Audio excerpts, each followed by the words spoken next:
Nogueira, uma reação. Olha, em primeiro lugar, eu quero lhe dizer que às tantas os nossos números são mesmo fantasiosos, porque nós calculávamos 7 a 8 mil professores com horário zero e, pelos vistos, são 15 mil. Às tantas tínhamos esta fantasia de não serem tantos como aqueles que o Ministério da Educação criou. A questão é tão simples como esta. Eu acho que, de facto, não é muito digno de um governante vir dizer que os professores contratados são para substituir as senhoras que têm bebés, porque a questão não é essa. O problema é que nos últimos 6 anos saíram do sistema 25 mil professores que se aposentaram e entraram em sua substituição 396. Portanto, a esmagadora maioria dos professores contratados são professores que estão a dar respostas permanentes às necessidades das escolas, substituindo os que se aposentaram, o que inclusivamente levou o CDS-PP, tem aqui o projeto de resolução que apresentou na Assembleia da República, a propor uma integração excepcional dos docentes contratados com 10 ou mais anos de serviço nos quadros, dizendo inclusivamente que são cerca de 8 mil os que se encontram há mais de 10 anos com contratos de trabalho, que todos os anos são renovados, na sua grande maioria, nas mesmas escolas ou agrupamentos. Portanto, E esse projeto não foi contemplado? Este projeto foi aprovado, o CDS apresentou, foi aprovado na Assembleia da República, o Governo de então não o quis, depois como recomendação, concretizar. E agora temos um senhor ministro de um governo constituído também por este partido que vem dizer que os contratados são para substituir senhoras que têm bebés. Quer dizer, sinceramente, o senhor ministro da Educação sabe perfeitamente que o problema hoje dos professores contratados é que estamos a falar de pessoas com 20 anos de serviço. O ano passado eu conheço um colega que com 26 anos de serviço ficou desempregado e, portanto, são pessoas que não entraram nos quadros porque não tiveram a oportunidade, porque os concursos não se têm realizado e o último, em 2009, quase não teve vagas e que, portanto, em qualquer entidade privada, num colégio privado, o professor com 3 anos de serviço tem que ser integrado num quadro. Eu diria aqui que o Estado, enquanto Estado, exige ao patrão aquilo que ele, enquanto patrão, não cumpre. E isso não é justo e, portanto, não é rigoroso, ainda por cima do Sr. Ministro, que tanto fala em rigor, em exigência e tudo isso, dizer uma coisa dessas. Há uma questão de fundo que eu fiz também ao professor Crato e que faço ao professor Mário Nogueira também. Nós não temos professores a mais para as necessidades reais do país? Não temos. É verdade. Há esse género de contabilidade feita? Sim. O que está a acontecer este ano é deliberado, é propositado, é intencional. Aliás, o governo anterior tentou... Mas poderia ser intencional e seria de boa fé se houvesse um excedente de tal modo grande de profissionais nesta área que nunca teriam possibilidade de... Claro, podia acontecer. Mas repare uma coisa, Mário, é assim. O Sr. Ministro disse aqui que temos a população escolar a diminuir. É verdade. Então, porquê é que é neste momento que se aumenta o número de alunos por turma? Porque quando o Sr. Ministro vem aqui falar no rácio e dizer que o rácio é baixo, o rácio é de uma demagogia usar essa referência. Porque o rácio é o quê? Uma turma do segundo ciclo, com 25 alunos, que tenha 6 professores, o rácio é de 4 alunos, vírgula qualquer coisa, por professor. O que conta não é o rácio por professor, o que conta é o número de alunos que em cada momento estão na turma a ter aulas com o professor. E aí, apesar da população escolar ter diminuído, como disse o Sr. Ministro, é verdade, aproveitaram não para, pelo menos, manter o número de alunos por turma, mas para aumentar. E, portanto, o aumento do número de alunos por turma. Todas aquelas coisas que o Sr. Ministro aqui se esqueceu de falar. A constituição de mega-agrupamentos. Eu tenho aqui um projeto de lei do PSD, de há 2 anos, da Assembleia da República, porque estas coisas não basta parecer, depois é preciso ser coerente neste caso, que é isso que também faz desacreditar muita gente da política. O PSD, na altura, criticou o Governo porque, em momento algum, houve a apresentação de qualquer estudo ou evidência que suportasse a criação de agrupamentos verticais até ao 12º ano. O ano passado, o Presidente da parte da Educação do Grupo Parlamentar do PSD veio acusar o Governo de ter agenda para despedir milhares de professores por insistir na reorganização do currículo do ensino básico. E é verdade, isto era verdade. 43 milhões de euros inscritos no orçamento que, com essa reorganização, iam ser justificados com o afastamento de professores. Agora são 102 milhões. Portanto, estas coisas é assim. É verdade que neste momento foram tomadas medidas, o Sr. Ministro aqui não falou, os mega-agrupamentos, o aumento dos alunos por turma, o fim dos QNOS, aquela coisa, os centros de novas oportunidades, aquilo tinha tudo o que era criticável. Agora, a alternativa não era acabar com eles, era acabar com o que era criticável. E, portanto, a redução grande das restrições na constituição de turmas CEFOS, dos cursos de Educação e Formação, as restrições fortes na constituição de turmas, que são as turmas, por exemplo, dos currículos alternativos, e que as escolas foram, em muitos casos, proibidas de avançar com elas. Portanto, as medidas foram deliberadas. E foram deliberadas por uma razão simples. É porque o que falou alto não foi a escola. Porque o Sr. Ministro disse que até há uns anos atrás se andou a brincar na escola. Eu acho que isto até é insultuoso para os professores. Há muitos professores... Mas houve muita experimentação. E o senhor não, houve muita experimentação. De ser condescendente nessa zona. Não, houve muita experimentação e não houve avaliação da experimentação. Uhum. Houve muita experimentação e depois chegava-se ao fim, mudava o ministro e aquilo era tudo zero.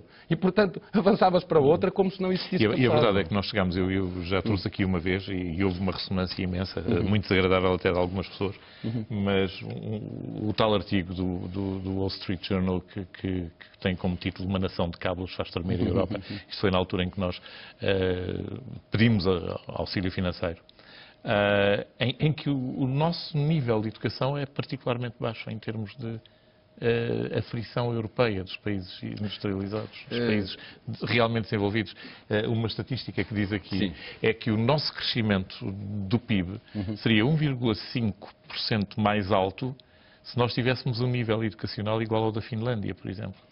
Pois, mas, por exemplo, nós comparamos muitas vezes em sistemas educativos... Já tivemos 40 anos de insistência do Estado em tentar universalizar a educação e não foi conseguido com o modelo que aplicamos. Mas o modelo que estava para trás desses 40 anos também era um modelo que mantinha um terço da população analfabeta, 30 e tal por cento analfabeta, não é? Era bom na exigência que fazia, era um modelo muito exigente. Era um modelo exigente para um pequeno grupo, para uma elite. E aquilo que me parece, e não podia, porque quer dizer, aquilo que nós temos é que ter um modelo que seja exigente para toda a gente. Que seja exigente para toda a gente. E isso é que às vezes não parece que é. Portanto, aquilo que me parece muitas vezes, em algumas medidas, que eu admito que o Sr. Ministro ainda não avançou com todas, até por restrições orçamentais, é que de facto se quer voltar um pouco aí, não é aquela coisa de voltar ao tempo, não é nesse sentido, é no sentido de ter uma escola pública que seja minimalista para a grande maioria dos cidadãos e depois uma pequena elite que vai ter uma resposta mais apurada. E eu penso que neste momento não é por aí que o país avança, porque não é restringindo as aprendizagens dos alunos, com esta revisão curricular, por exemplo, ao ler, escrever e contar. Isto tem que se saber bem. Isso tem que se saber bem. Mas acabar com a formação... E saber inequivocamente. E saber inequivocamente. E saber a tabuada, 9 às 7, 63, não é? Portanto, a questão não é essa. A questão não é essa. A questão é que não pode... Eu, por acaso, disse 7 vezes 8. Eu ouvi 56, sim. A questão não é essa. Porque isso, em minha opinião, é claro que não pode deixar de ser aprendido. A questão é que só se tem de aprender isso. E se acabar com a formação cívica é um caminho, e se acabar com o estudo acompanhado é um caminho, e se acabar... O argumento do professor Crato é que ela não acaba, é deixada a latitude de decisão à escola. Pois, mas depois a escola não tem horas no seu crédito global para poder avançar nem docentes. Ou seja, o que é dito às escolas é assim, se tiverem recursos, avançam.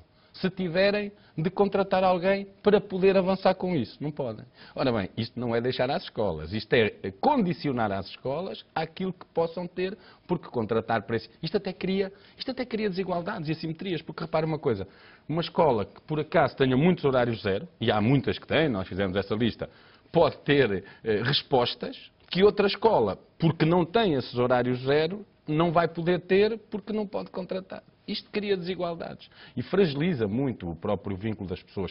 Havia o Sr. Ministro dizendo que, mesmo em relação às pessoas dos quadros, não há problema. Eu tive a ocasião, já há um tempo, de perguntar ao Sr. Ministro, então, mas se vamos ter tantos horários zero, como é que vai acontecer daqui a 2, 3 anos? Temos as mobilidades especiais, temos esses temas todos, e a resposta do Sr. Ministro foi clara também, foi que, claro, que se calhar nesse momento teremos que encontrar alternativas. E nós estamos a falar de pessoas, eu há dias encontrei uma professora no plenário em que estive, que me dizia assim, Mário, eu tenho 37 anos de serviço. Fiquei com horário zero. Eu há 7 anos atrás. Isto tem a ver com a vida das pessoas. Nós quando falamos em 18 mil contratados que vão embora, em 7 ou 8 mil ou 10 mil horário zero, são números estatísticos, mas isso são pessoas, são famílias. Nestes contratados são famílias, são pessoas com 10 anos de serviço, com 40 anos de idade, com filhos. Eu conheço uma colega de 50 anos de idade que voltou à casa dos pais o ano passado e ficou desempregada. E, portanto, dizia essa colega, eu tenho 37 anos de serviço. Eu há 7 anos atrás, em 2005, com 36 anos, estava aposentada com a pensão por completo. As coisas mudaram, é certo, mas uma mudança que em 7 anos me leva de poder estar aposentada com a pensão completa para poder daqui a um ano estar desempregada. Quer dizer, mas que diabo de caminho é este, e de país, e de respeito pelas pessoas? Mas sabe que esse é o universo que o Mário Nogueira e que eu próprio enfrentamos, não é? Eu sei, mas De temos contração mesmo. E que nós, pois, mas nós não o podemos enfrentar e passivamente e resignados. Temos que ir dizer que não é este o caminho. Não é? O problema montante. Há demasiados novos professores a serem formados constantemente. Sabe que... Porque eu digo-lhe já um caso que tem um paralelo. Eu digo com franqueza, há demasiados novos jornalistas a serem formados constantemente, que vão ter imenso problema de emprego, eventualmente. Mas sabe que, se calhar, cada vez as pessoas, até pela sua condição financeira, têm menos condições para comprar jornal, enfim. Mas a educação é uma coisa que não pode ficar aí. Mas aí volta àquela questão que eu enunciei no início. Nós estamos adequadamente dimensionados neste ponto ou estamos sobredimensionados? Eu acho que não é possível dizer isso, porque é assim, o que falta a este país e falta a estes governantes, em primeiro lugar, é capacidade para discutir no conjunto e com todos esta coisa da educação que não é de ninguém. Não é dos professores e dos seus sindicatos, não é dos pais, não é do Ministério, é de todos. Não tem tido essa abertura com ainda há Ministério? dias, pois não, ainda há dias, nós, as associações de pais, associações de diretores, psicólogos, todos tentámos reunir com o Sr. Ministro da Educação para, em conjunto, não era criar um frentismo, porque há ali coisas que entre todos nós são bem diversas, era para podermos todos partilhar preocupações e juntar à mesa connosco alguém que também faz parte importantíssima da comunidade, que era o Ministério. O Sr. Ministro recusou. Só recebia se fosse separadamente. Isto não foi correto da parte dele. Porque a única coisa que queríamos era conversar todos e sentarmos-nos todos. E eu penso que aquilo que falta ao poder político, em diálogo também, obviamente, com toda a comunidade, é o que é que se quer para o futuro. E haver aqui, eu não lhe chamaria um pacto, mas qualquer coisa que não fizesse com que, quando saiu a ministra Isabel Alçada e chegou o ministro Crato, tudo o que estava para trás estava mal, acabou. E agora, quando o ministro Crato sair, posso-lhe garantir que tudo o que foi feito agora está mal e acabou, e vai ser sempre assim. Não pode ser. Tem que haver alguma continuidade. E tem que se poder projetar o que é que se quer para o futuro. E então é que se pode dizer se há ou não há mais. Eu recordo-me que, por exemplo, na Inglaterra, no tempo da Thatcher, não é? Em que também houve políticas de grande restrição em relação, nomeadamente também ao ensino e à escola pública, e em que milhares de professores, houve uma desvalorização da profissão de professor, muitos foram para a rua, e então a formação de professores sofreu um sério revés e passou a haver muito menos. E passado alguns anos, com uma nova visão estratégica do progresso e desenvolvimento que apostava na educação, os ingleses acabaram a ter que ir buscar professores à Índia porque não tinham lá. Portanto, nós podemos dizer assim, com estes mega agrupamentos, esta revisão curricular, estes alunos por turma, estas medidas todas, pois sobram professores. Estes números não são fantasiosos. Vão sobrar estes 25 mil. Aliás, são os 257 milhões de euros que o orçamento diz lá que têm que ser reduzidos. Agora, amanhã, em que se acha que, de facto, o futuro assenta na educação, e a educação precisa, obviamente, de professores, eu não sei se não estamos a ir ao Brasil, a Angola, Moçambique. Esses professores têm litigado contra o Estado? Têm, e sabe que é um problema que eu também acho que nós deveríamos, quer dizer, o Ministério da Educação, nós estamos fartos de colocar esta questão ao Sr. Ministro da Educação, porque quando um professor é despedido ao fim do seu contrato, tem direito por lei à caducidade, a uma compensação por caducidade, aliás, como no setor privado, uma indenização, se quisermos, não é? O Ministério da Educação recusa pagar. E há uma coisa que eu não percebo como é que isto é possível, que é assim, o Ministério da Educação já tem 44 condenações, teve mais 2 esta semana, a ter que pagar aos professores essa compensação. E ainda assim, continua a dizer, quem quiser receber tem que ir ao tribunal. Eu acho que se nós, qualquer de nós cidadãos, fizesse isso com um tribunal, nós seríamos acusados de litigância de má-fé. Porque eu digo assim, então, o Ministério, ao pagar a esses professores o que a lei lhes obriga a pagar, ainda obrigou a todos nós portugueses, que pagamos impostos, a ter gastos com o tribunal e com o juiz e com Isso já foi equacionado nesses termos? Exatamente, foi colocado ao Sr. Ministro ainda a última das vezes, no dia 27 de julho. O Sr. Ministro considerou que era um problema que teria que ver, mas continua exatamente com a mesma posição. E a questão é que, se no dia 31 de agosto milhares de professores vão ficar sem renovação do seu contrato, ou sem novo contrato, não é? Estes professores vão ter que receber isto. Nós percebemos porque é que o Ministério da Educação diz vão ao tribunal. É porque sabe que tem que pagar, mas sabe que muitos não vão, ou porque deixam passar prazo, ou porque não querem ir. E isso não pode ser. Eu quero dizer que o Sr. Ministro disse aqui uma coisa no final, que muitos professores, é verdade, muitos diretores, agora estava a conversar com um, e muitas pessoas estão nas escolas agora a preparar o próximo ano letivo. E estão, sabe porquê? Sobretudo porque o Ministério da Educação fez uma coisa que tanto acusou outros e acusava bem. Foi que escolheu o mês de julho para colocar cá fora legislação que era fundamental e é fundamental para a organização do próximo ano. A questão mesmo dos megas agrupamentos, que só em julho é que soube exatamente qual é que ia ser a sua Constituição. A legislação sobre a revisão curricular. Ainda hoje chegou às escolas mais uma circular.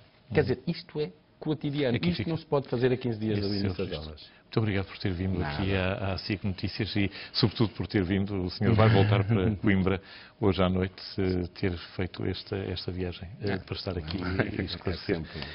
Uma comunidade seguramente muito importante neste país e que o ouve com atenção também. Mário Nogueira.